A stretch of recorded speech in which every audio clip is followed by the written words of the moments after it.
CNBC-TV18, embarking on a quarter century of excellence.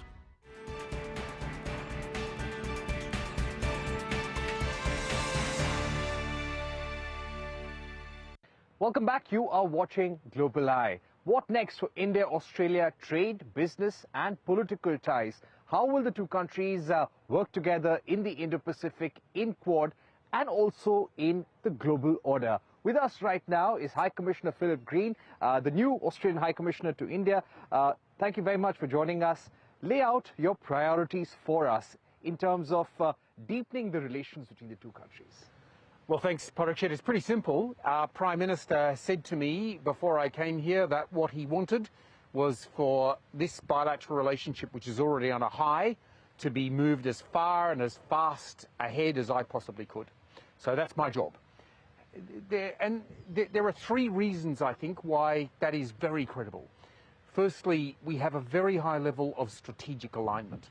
Australia and India very focused on the Indo-Pacific, what can be achieved there and what some of the threats are. And we're working together on that in a way that we never have before. Second thing is the economic complementarity. I mean, this is a massive economy which is growing very fast, and every global economy in the world will be interested in engaging with it. But for Australia, it's a bit special because we have the minerals, the metals, the critical minerals and the energy that can help drive the Indian economy. And we have the educational institutions who are gearing up to be part of India's skills future. And then the third strong driver of this bilateral relationship is what we call a human bridge. The nearly 1 million people of Indian origin who now call Australia their home. They're making a very big contribution to our society, and we want them to make even more of a contribution to the bilateral relationship. Right. They know India, they know Australia, they know how we can work better together. Right. You spoke about education. Recently, India amended rules to allow more foreign universities to set up campuses in India. Do you see more Australian institutions likely to come to India in the near term? So this is a super important development. It comes on the back of what is already an extremely strong bilateral education and skills partnership. The number of Indian students that goes to Australia every year is the second largest number of any country on earth, and it's rising fast. But this should not be a one-way street. And our education institutions are very keen to partner with Indian ones and to set up foreign branch campuses here. So we were delighted when the government made this announcement, your government made this announcement. There are already plans, there are already buildings being built for 2 campuses of Australian universities in Gift City. This new regulation from your government means that that is possible in other parts of the country. And I am spending quite a lot of my time with vice-chancellors who are visiting India and talking to state and federal authorities about where those additional campuses can be. So we're at the start of this. Australia is the only country that has yet identified that there will be foreign branch campuses, and I'm convinced there'll be many more. So you're saying 2 universities are building campuses in Gift City. How many more have shown interest as of now? I would say between half a dozen and a dozen. And they're showing interest in a range of different geographies in India. So we will look forward to hearing what the regulatory environment will be in each of those different geographies. And those states in India that are interested, that they will have a high level of appetite from Australian universities to pick from. Right. I'd like to ask you about the progress we've made with the help of ECTA. Have you seen an increase in the number of Australian companies entering India, setting up shop in India as a result of the ECTA? No question about that. It's been very head-turning. And along with the ECTA, let me say this. We are undertaking a very big effort by our Trade Promotion Authority to bring delegations of Australian business people to India. So I was at the Bangalore Tech Summit last week. We had 3 delegations there. We had a water delegation there, we had a tech delegation there, and we had a critical minerals delegation there. And we call them Austrade team, are very focused on this opportunity. At the same time, what we are seeing is measurable improvements on our trade as a result of the ECTA. So what would be the incremental trade that has happened? Well, let me give you a couple of really interesting examples. So the trade in apparel, in clothing and so on, the exports from India to Australia are up a full 20%.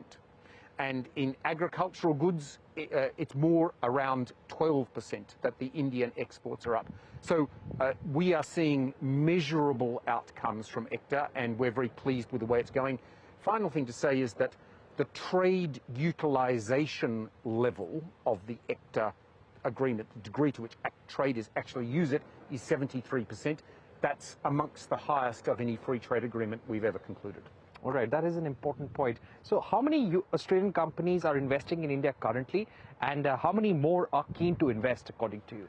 Well, there's already more than 100 that are here, and when I look across the gamut, I see interest from the tech sector, certainly from I see interest from the education sector, of course.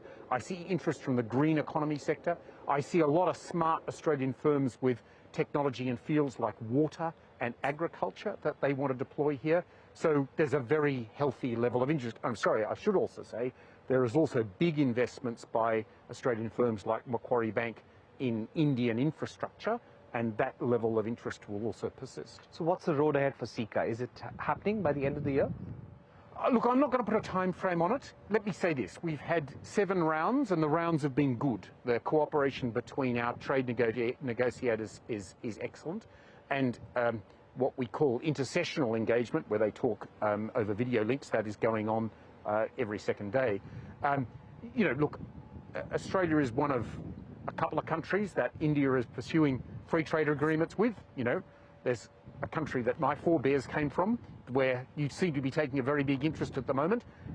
You know, we're ready to do even more with India as soon as India is ready to engage at the pace that we need to resolve this. All right, but what is the current issue, according to you, in terms of negotiations on the CECA? Oh, look, there's no particular issue.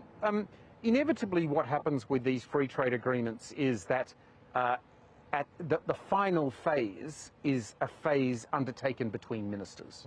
And in that phase, there is inevitably a level of certain trade-offs between things that are important to us but might be sensitive on the Indian side, and things that are important to India might be sensitive on the Australian side.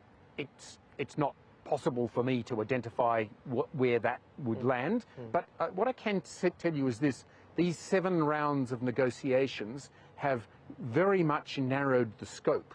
So there's a lot of text in the agreement, and we are ready to enter the final phase. Right. In terms of the recent help that Australia had extended to India during the tunnel rescue at Uttarkashi, we had Arnold Dix, who's an Australian tunneling expert here, and he played an important role during the entire exercise. Is that going to open up a more formal channel of communication for maybe audits in future, or any kind of rescue operations in future? Well, we haven't really talked about that, but I think it is a symbol of the readiness of Australia and Australians to assist our Indian friends whenever we possibly can.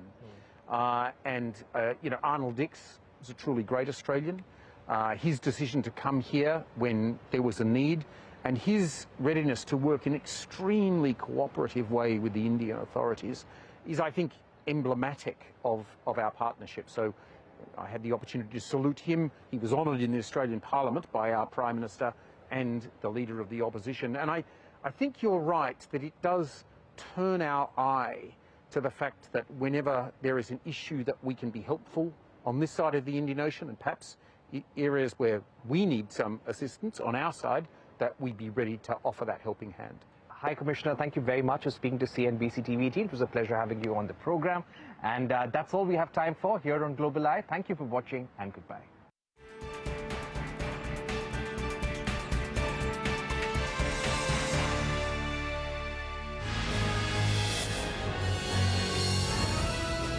CNBC-TV18, embarking on a quarter century of excellence.